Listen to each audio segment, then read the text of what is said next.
What's up? Welcome back to the Empress Keena Show. I had to hop on this one. If anybody that knows me, y'all know how I get down. I am very much so a pro-black individual. And when I say pro-black, I don't mean anti-white. In the debate, Amanda Seales talked about the difference between what Black Lives Matter means versus what people think it means. Because people will say, oh, well, all lives matter. Yes, all lives do matter. But we've been shown time and time again that when it comes to police brutality against Black Americans, our lives don't matter, or they don't matter as much as other lives. So Black Lives Matter is just to say that Black lives matter just as much as other lives. I want to start by saying that both things can be true at one time. I think that there was truth on both sides of the argument. I think that Amanda Seales had a lot of valid points. I think that some of the Black conservatives had some valid points as well. I don't think that one side is more right than the other. I do think that on the conservative side, there was a lot of ignorant things being said, a lot of judgmental things being said, and an oversimplification of the Black plight. And I'll get into that in a minute. But I also feel like, they had some valid points. I'm gonna give credit where it's due. I just feel like a lot of people who think the way a lot of these Black conservatives think haven't done proper research. They've never taken a Black American history class, a Black American studies class. They only listen to what their parents are telling them and what their experiences are. And then they try to label that as a generalization for truth. A lot of people were saying stuff like, well, I never experienced racism. And you look mixed. Like the one girl, she was like, I've never experienced whop the bam. And then Amanda Seales like, you also light skinned. She's like, and so are you? And she said, yes, I'm light skinned and I have privileges that other people don't. Like, what are you talking about? I went to a predominantly white institution, and even then, very limited. I won't say never. And those were my first time encountering like actual racial experiences on a predominantly white campus. And it was mainly because you were around people who had never been around Black people before.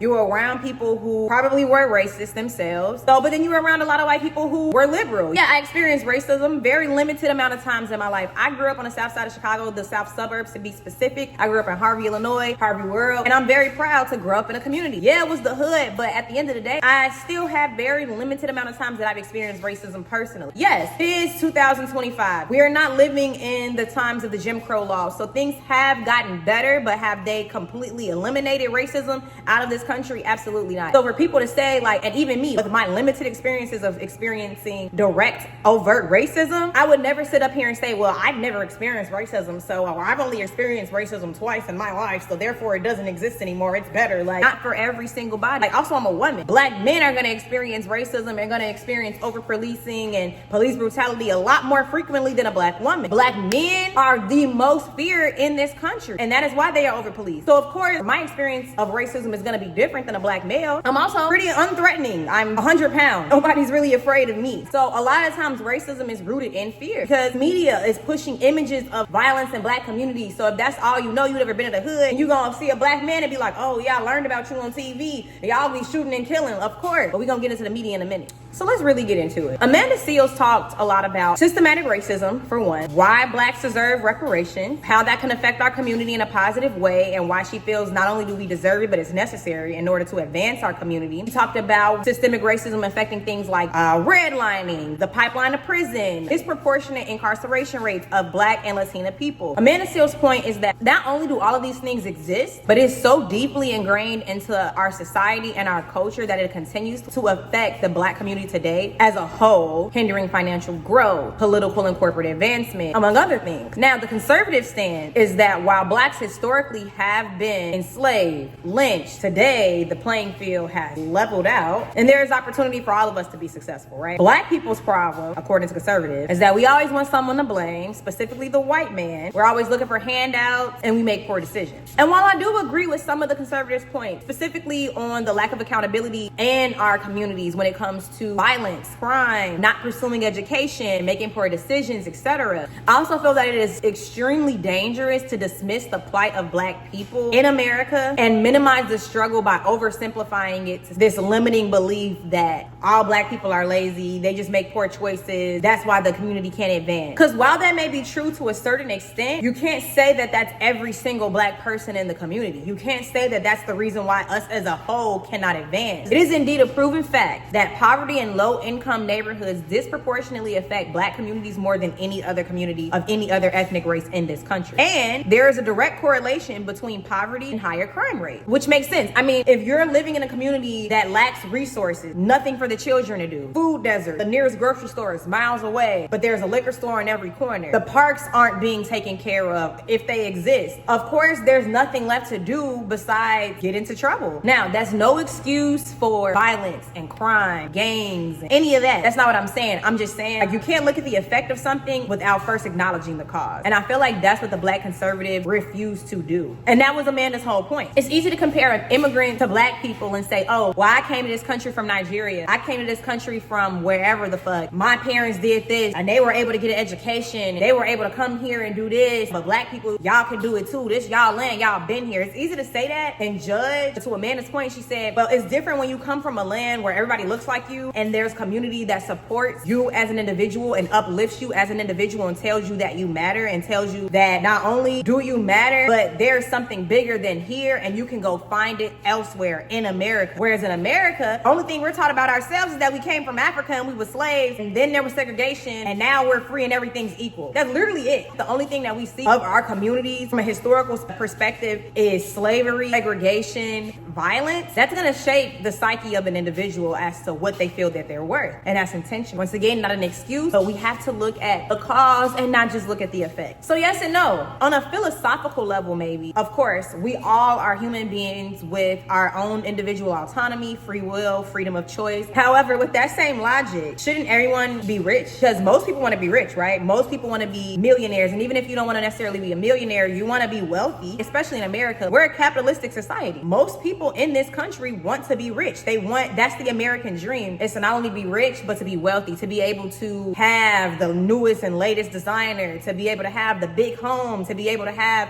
financial freedom. So why is it that most of us don't have that? With that same logic that the conservative places on the Black community, if everybody has the same 24 hours and the same choices and the same opportunities, why isn't it that everyone's rich? Most people want to be rich. Why aren't there more millionaires? Why is the working class growing and the elite 1 to 3% of the population controls the wealth? Is it because we're all lazy and we make poor decisions? No, of course not. We know that there's systems in place that are designed to keep the elite wealthy and the poor poor. So if you can use that logic and apply it to the way America works on a whole as a scale, why is it that when it comes to the Black community, it's, well, y'all just lazy and that's the reason why y'all can't advance? Which goes back to Amanda's point about the media being king. People do not realize just how much they're influenced by the media. If we break down the word media from an etymological perspective, it has roots in Latin and Greek. Now, Latin is a direct translation. It means media, which is a medium or a channel, which is something that lies between 2 points. From a Greek perspective, there was a sorceress named Medea. She was a goddess. She was the daughter of Helios. I think Helios was the sun god. Anyway, she was known for her powerful, cunning, vengeful spirit. And her name is believed to come from the Greek word metastai. I think that's how you pronounce that word. I'm not Greek. I never studied Greek. But anyway, Medea is believed to come from the word metastai, which also means clever, divisive, strategic, that type of thing, right? So when we take all of this information and we think about what the media does today, the media is a channel in which we receive our communication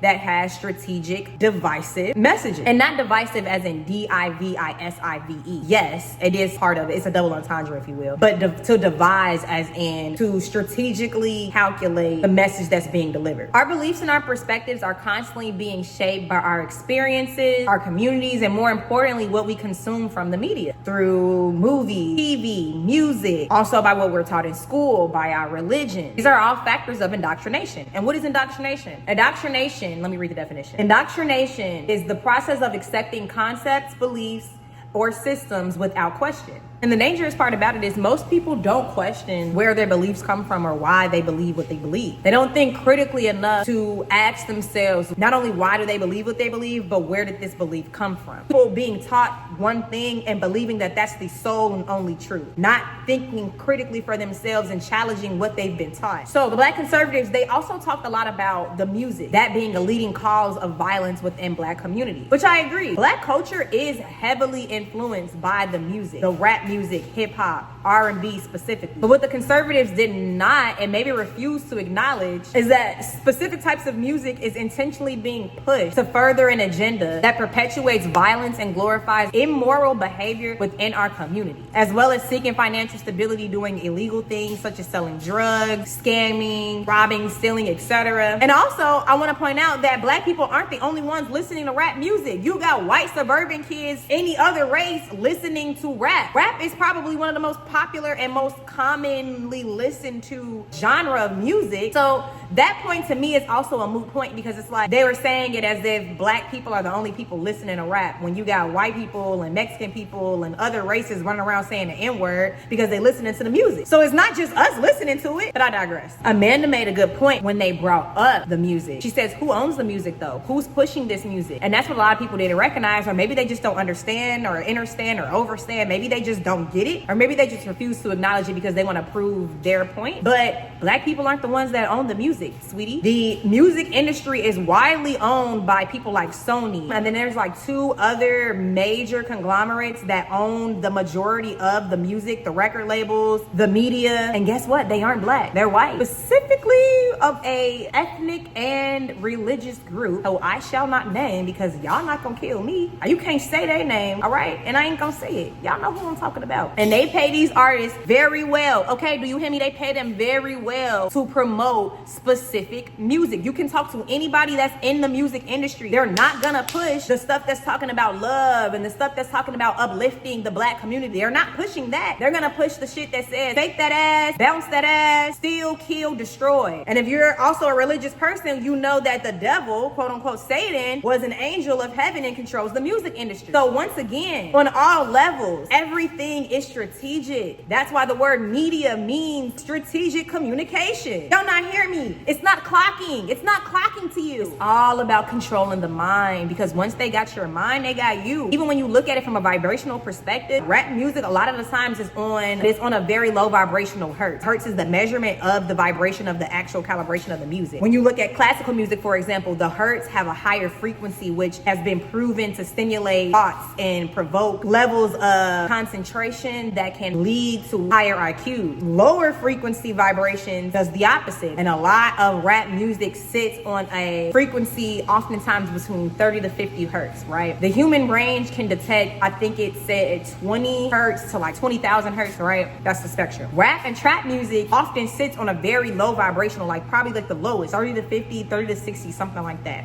Hertz. Classical music, in contrast, sits on much higher frequencies, which uses a blend of medium to high hertz and frequencies that blend melodies and use mid ranges of these hertz from 200 to 5,000. So if you take music with melodies, a symphony for example, that uses hertz of 200 to 5,000, and compare it to rap and trap music, which when you're listening through an 808 speaker uses the hertz of 30 to 60, the low vibration of that compared to the high vibration of the melodic sounds of an orchestra or a symphony are going to be drastically different. It's proven that overexposure to low frequency vibrations, which aren't just hertz, it's also in words too. Words have a vibration in itself. Like there was an experiment that was done where they took 2 glasses of water, they used negative words and negative energy and spoke to 1 glass of water with all negative words, right? For over a period of like 20 or 30 days. And then they took another glass of water and spoke very highly to it using positive vibration words. And when you look at the molecules on a microscope, one looked like crystalline and all pretty, and then the other one with the low vibration looked so ugly. The molecules looked disintegrated and dirty. It was like an actual molecular difference. Overexposure to low frequency vibration hertz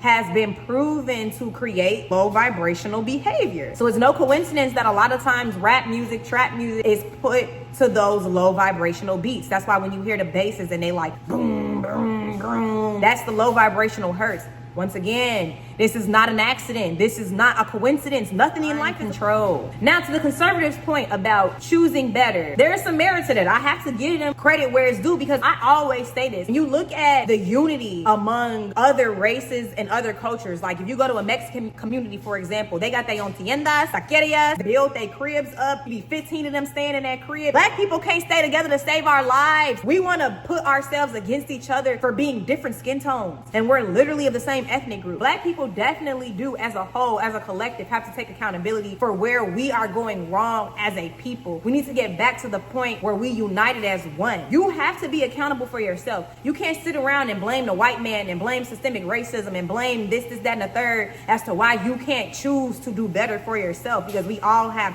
freedom of choice in this country. Are there systemic things that are going to hinder us along the way? 100%. Every black person is not sitting on their ass asking for a handout on welfare. Actually, it's more white people on welfare than there are black people, because there's more white people in this country. Therefore, there are more poor white people than poor black people. There's a lot of black people that work hard, that want to do better for themselves, that want to provide a better life for their children, that work hard to provide a better life. Some of them just don't know how to do that. A lot of them are not financially literate. They don't know how to build their credit. They don't know about how to invest their money. A lot of their communities are underserved and lack the opportunity for them to advance. They lack the knowledge to even go seek out how to get a higher education. Once again, if you got my mind, then you got me. They didn't even believe that they had the choice to go to college, because the only thing that they know is that college is expensive, because their granddaddy only went to 6th grade. Their mama went to high school and finished high school, and that was the highest education that they had for 2 to 3 generations. So their first generation college student to the average high school student that doesn't have straight A's and has an average ACT score, if not below average ACT score, you're not getting a full ride. Therefore, they felt like, oh, well, I can't afford it. They don't understand, because their schools, the public school systems, lack the resources to show them how to get loans or to show them how to apply for scholarships. Or even if they did show them how to get loans, they're believing like, oh, okay, well, why do I want to go 100K in debt? Which is also valid. This lack of education, this lack of resources within black communities is a direct systemic effect from slavery. So for you to say that systemic racism does not exist is just completely incorrect. Slavery wasn't that long ago from a historical perspective. Slavery was abolished in 1863. Might have misquoted the year, the mid 1800s, right? What year is it? It's 2025. That was still less than 200 years ago. There are still living descendants of slaves today. That should tell you something. Most of us are only 2 to 3 generations max removed from slavery. And speaking of history, that's another major factor of indoctrination within this country. Black history is barely taught in this country. And when it is taught, it's only referencing prominent political figures like MLK, Malcolm X, or it only talks about prominent figures of slavery, Harriet Tubman, Frederick Douglass, etc. So what happened between 1492 when Christopher Columbus first arrived to 1619 when the first documented slaves arrived in America and the first English settlement colonized? And then the next leap jumps from the 1600s when the slaves first arrived and they first started to colonize America, and then it jumps straight to the Civil War and the abolition of slavery. You ever think about that? There are documented correspondences between Christopher Columbus and the Queen of Spain at the time. He said, and I quote, I came across a land in the West Indies full of copper-colored people. He talked about how the land was rich and full of resources for them to exploit, and the people were savages that they could conquer. This is exactly what they did, as we see.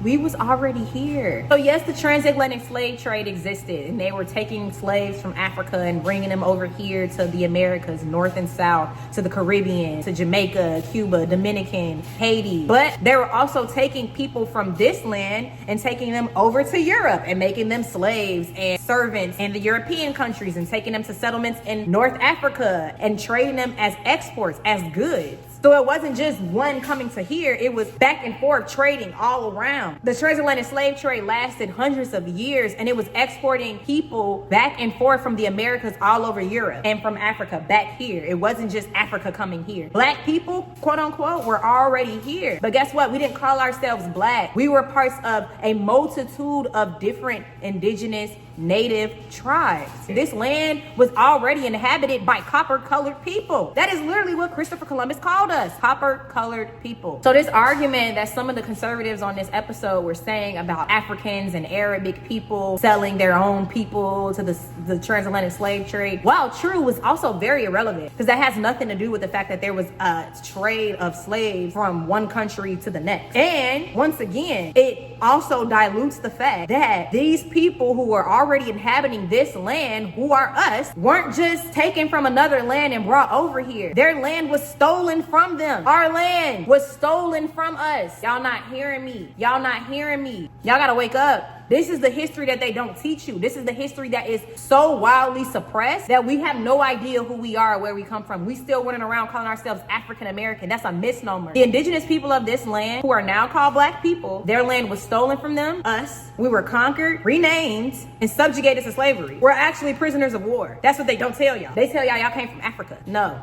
Some, yes. Like, our bloodlines have all been mixed in now, not only with African blood, indigenous blood, white blood. All of our bloodline in America, we're a mixed race now. But our true roots, we're tribal people, indigenous people of this particular landmass. This is the old world, not the other way around. This narrative of us being imported from Africa is solely pushed to confuse us so that we don't associate our true lineage with this land, so that we associate it with the land that's foreign from us, so that we have no connection to our actual bloodline, and that we are associating our true lineage with a lineage that does not have any relevance to us to this day. So we're connecting ourselves to Africa when we don't know shit about Africa. It forced us to lose our history, which forced us to lose who we are in essence as a people. And that is why we cannot unite, because we are still so lost as a people. We don't know who we are or where we're going. We have nothing unifying us in this country besides the fact that we're black. And that's another thing that Amanda Seales was trying to explain about race. Race is a social construct. It's not based on anything besides phenotypical characteristics. So that dude that was from Angola, he was like, we're phenotypically different. And okay, yes, but that's not an ethnicity. It's literally just a classification of specific phenotypes. You can be from the Caribbean, you can be from Mexico, you can be from Africa, you can be from Asia, and we could be all considered black just because our skin looks the same. And we're all literally different, culturally and ethnically, geographically different. There was a multitude of different tribal nations that existed in America, what we call America today, before the colonizers came here, that we proudly belong to. This history has been eradicated, this knowledge has been erased and isn't taught, and that has been done within the last 200 years. Started with the 5 civilized tribes, which is Cree, Navajo, Cherokee, for example, the Dawes Act, the Trail of Tears, all of these things that were done to forcibly remove the indigenous people of this land who weren't enslaved from their land, threaten them with violence or worse for continuing to practice their tribal and cultural customs, forcing them to adapt a new identity so that they can stay on the land that they lived on their whole lives or be killed. So there were more than just the 5 civilized tribes that you see today, which a lot of those have been infiltrated by white people who literally just wrote their names on the Dawes Act so that they can on paper be considered an indigenous person or a Native American. They don't have the blood. There are tribes whose names y'all probably don't even know, or maybe y'all do know, like the Arawak, the Blackfoot, the Black Hawk, the Illiniwek, the Illinois Confederation, the Cahokia, the Kakasakia. And you see a lot of these names of these tribes named after cities like Peoria that exist today, where the Peoria tribe once lived. But that's a whole nother topic for a whole nother day. I can go on and on about the true black history of this land and the original inhabitants who are now called black people. That has to be a whole separate video. There's a lot of other historians who talk a lot about this, like Dane Calloway, for example. Radicalists like Rashad Jamal talks a lot about this. But anyway, I digress. Those are just a few people that you can,